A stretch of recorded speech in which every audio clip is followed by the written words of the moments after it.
पापा, वो मैं बाहर मार्केट जा रही थी और मुझे कुछ पैसों की जरूरत पड़ रही थी, तो आप दे देते। तो तुम्हें पैसों की क्यों जरूरत पड़ रही थी? कल ही तो तुम्हें तुम्हारी पॉकेट मनी दी थी मैंने। हाँ पापा, बट वो मैं थोड़ा ब्रांडेड कपड़े लेने जा रही थी तो वो कम पड़ेंगे। तुम्हारी पॉकेट मनी से तुम्हारा गुजारा नहीं हो पाता है। हर रोज तुम्हें पैसे चाहिए।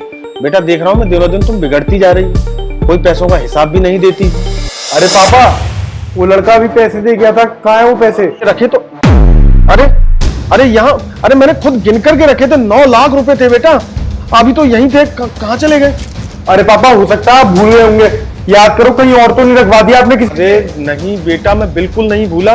मुझे 15 मिनट लगे सारे पैसे गिनने में। और लखन, अरे तुम दोनों यहाँ क्या कर रहे हो? लखन, अरे वो मैंने ही बोला था इनको यहाँ पे काम करने के लिए। यहाँ ना शो पीस पे ना काफी डस्ट लग गई थी, तो मैंने बोला था कि एयर गन की मदद से ना डस्ट उड़ा दो। अरे ये सब छोड़ो, मेरे पैसे का पूरे 9 लाख रुपए तक काम गए यहाँ से। 9 लाख रुपए? नहीं भैया, यहाँ तो कोई भी पैसे नहीं लगे थे। पापा जी को कुछ गलतफहमी हो रही है। पापा देखो, ठीक से याद करो, आप लोग पैसे यही रखे थे। अरे बेटा मुझे 15 मिनट लगे, मैंने गिन करके रखे थे और यहीं रखे थे। अरे मैं 5 मिनट अखबार पढ़ने लग गया, इससे बात करने लग गया और उतनी देर में। अरे मेरे पैसे गए कहाँ? और तुम दोनों यहाँ क्या कर रहे हो? बाहर जाके काम कौन करेगा? चलो बाहर जाके काम करो। रुको तुम दोनों, कोई कहीं नहीं जाएगा। एक बात बताओ, जब पापा ने तुम्हें नीचे की सफाई करने के लिए बोला था, तो तुम दोनों साथ में यहाँ पे क्या कर रहे हो? मालिक, हम ना नीचे सफाई कर रहे थे, पर मालकिन ने बोला कि ऊपर सफाई करनी है, तो जहाँ आदेश मिला हम वहीं आ गए। हाँ भैया, वो काफी डस्ट जमा हो गई थी बुक्स के ऊपर, तो मैंने ही बोला था इनको।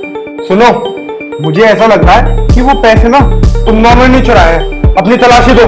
हे भगवान, मालिक कैसी बातें कर रहे हैं? हम चोरी करेंगे तो वो भी चोरी? अरे बिल्कुल नहीं, हमने चोरी नहीं की मालिक। अच्छा ठीक है। अरे इन्होंने कुछ नहीं किया है। जाओ ना तुम लोग, जाओ। पैसे? अरे बेटा देखो तो। चोर, शर्म नहीं आती तुम लोगों को? जिस घर का नमक खा रहे हो और उसी घर में चोरियां कर रहे हो। क्यों बे ओए, मेरे घर में तो इतने सालों से काम कर रहा है और मेरे घर में ही तू चोरियां कर रहा है, और तू भी इसके साथ में मिल गया। अरे भैया, आप इनसे बातें क्यों कर रहे हो? आप पुलिस को फोन करो, पुलिस ही इनको देखेगी नहीं। अरे मालकिन कैसी बातें कर रही हैं आप? पुलिस में? अरे हमें पुलिस में मत पकड़वाइए। अरे इन्होंने बोला था चोरी करने के लिए, तभी तो हम चोरी कर रहे हैं। क्या बकवास करे जा रहा है? हाँ, एक तो गलती करता है और ऊपर से मेरे को इल्जाम लगा रहा है। माना कि मैं पापा से कुछ पैसे मांग रही थी, तो तूने वो बात सुन ली है ना, और चोरी का इल्जाम मेरे पर लगाने लग गया। मैडम, मैं इल्जाम नहीं लगा रहा हूँ, आपने मेरे पे कॉल की थी ना, और ये सारा षड्यंत्र रचा था। मैडम, उस फोन में ना रिकॉर्डिंग हो गई है, मैं सबको रिकॉर्डिंग भी सुना दूंगा। मीका, सच बताओ कि ये पैसे तुमने इनको चुराने के लिए बोला था? क्या? हाँ बोलो बेटा। अब ये दिन देखना पड़ेगा कि मेरी ही बेटी मेरे ही घर में डकैती करवा रही है। हाँ भैया, वो मैंने ही बोला था इन लोगों को पैसे चोरी करने के लिए, क्योंकि पापा हर चीज का हिसाब मांगते रहते हैं और मेरे सारे फ्रेंड्स उनके पास में लग्जरी कार है और वो लोग रोज शॉपिंग पे जाते हैं, और जब भी मैं पापा से पैसा मांगती तो हमेशा बोलते कि क्यों चाहिए, इसलिए ये सारा पैसा यहाँ पे लावारिसों की तरह पड़ा था। तो मैंने सोचा कि मैं इसको चोरी करवा लेती हूँ और किसी को कुछ पता नहीं चलेगा। अच्छा एक बात बता, अगर तेरे से पापा पूछते हैं साहब, उसके बाद भी तो तेरे को पैसे देते हैं ना? कभी तेरे को पैसे देने की मना तो नहीं करी? उसके बाद भी तू दूसरे लोगों के संग मिलके हमारे घर में ये सब करा रही है। अरे रहने दे बेटा, लगता है हमारी ही परवरिश में कोई कमी रह गई। आज बेटी चोरियां कर रही है, कल को तो ये मर्डर भी करवा देगी। बस ये दिन तो देखना बाकी रह गया था। नहीं भैया, सच में मैं बस बैठ गई थी, पर हाँ, मैं ऐसा कुछ भी नहीं करूंगी। प्लीज मुझे माफ कर दीजिए।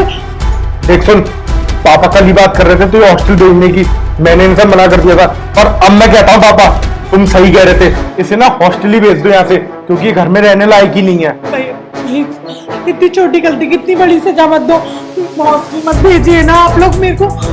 चुप हो जा बिल्कुल। और तुम दोनों, मेरे घर में ना काम करने की कोई जरूरत नहीं है। तुमने भी लालच में आके पैसे गायब किए हैं, तुम्हारा भी कोई ना कोई लालच होगा इसमें, और मुझे ना ऐसे लालची लोग अपने घर में चाहिए ही नहीं।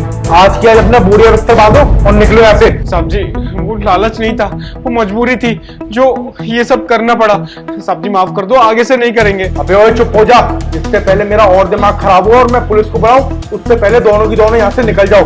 और तू अपना बैग बांध और हॉस्टल की तैयारी कर।